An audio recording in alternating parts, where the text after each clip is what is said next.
Hello, my name is Dr. Jerry Law, and I'm the Director of Family Education and Leadership Training for Meadows Behavioral Health Care. Thank you for entrusting us with the care of your loved one at what may be a very difficult season of life.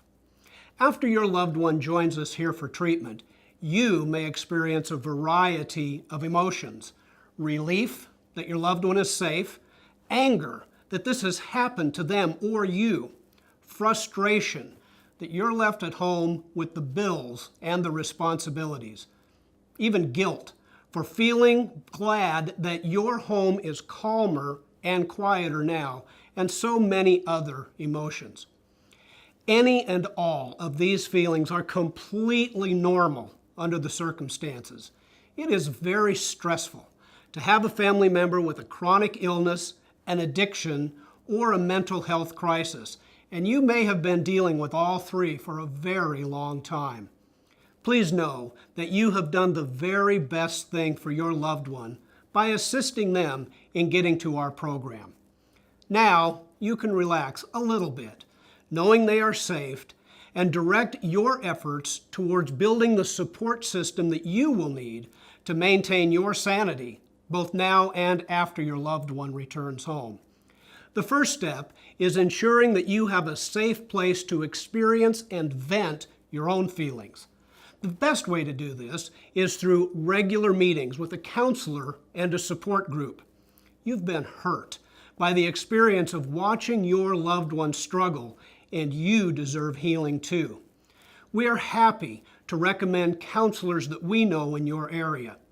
The goal of this interaction is for you to be able to maintain stability in your personal and professional life so that you will have the extra energy needed to participate in the Family Week program that we offer or other family-focused therapies.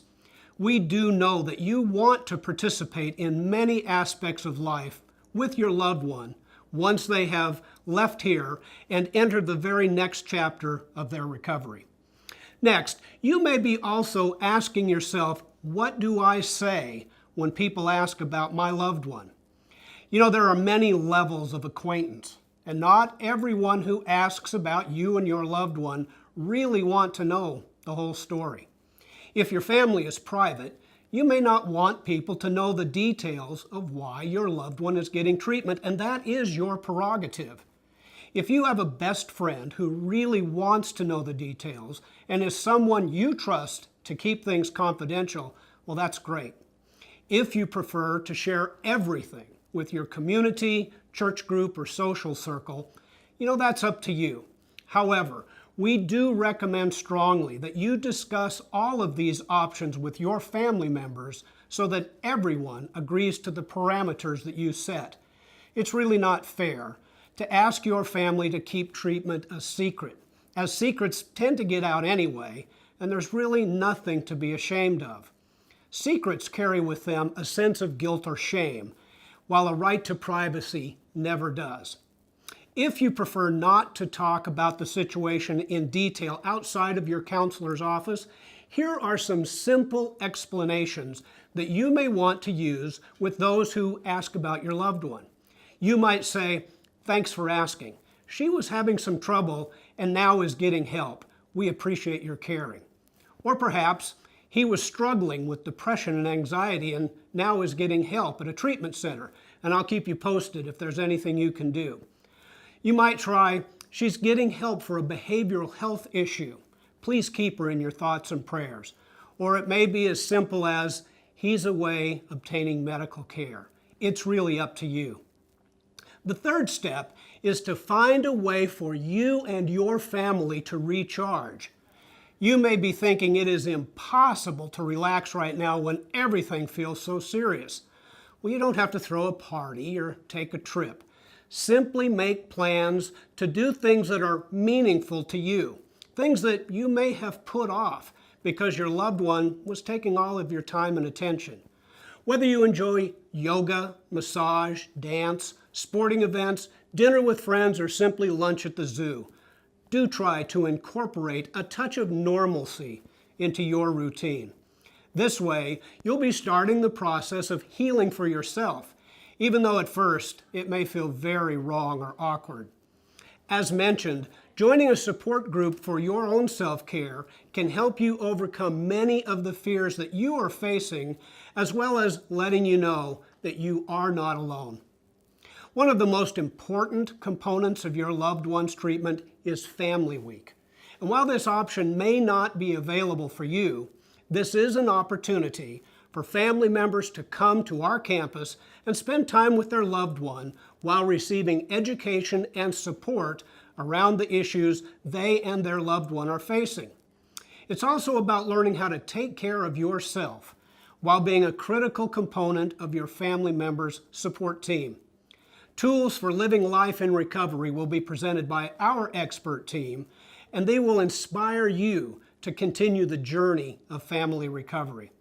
Much more about this program will be presented to you, if applicable, by our Family Week staff. Now, while in treatment, your loved one may be a little less than pleased with being here.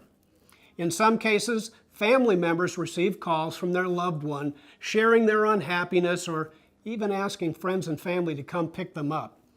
Leaving treatment early may be classified as discharging against medical advice and may have far-reaching effects regarding family or financial obligations, employment, and in some cases even with the legal system.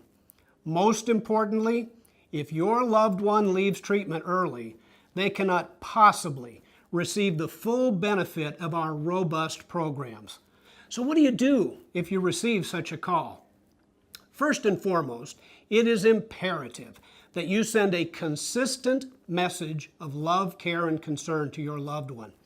Your message needs to be one that will support recovery, and right now, that means you support them completing treatment. And you will support the recommendations of the clinical team for ongoing care. And you wish to be part of your loved one's support system. And, now here's the really hard part, you will not support anything else. You know, there were a lot of ands in that sentence, but no buts. So your loved one may interpret the word but as a threat, while an and sends a clear message that supports recovery and healthy boundaries. Next, learn to use redirection language. Acknowledge your loved one's concerns and redirect them back to the clinical team. Let them know that you take their comments seriously and that the professionals at our program are the appropriate individuals to handle these issues. You're welcome to contact our team about concerns you have, yet well advised to encourage your loved one to take personal ownership of seeking resolution to matters that may come up as a normal course of treatment.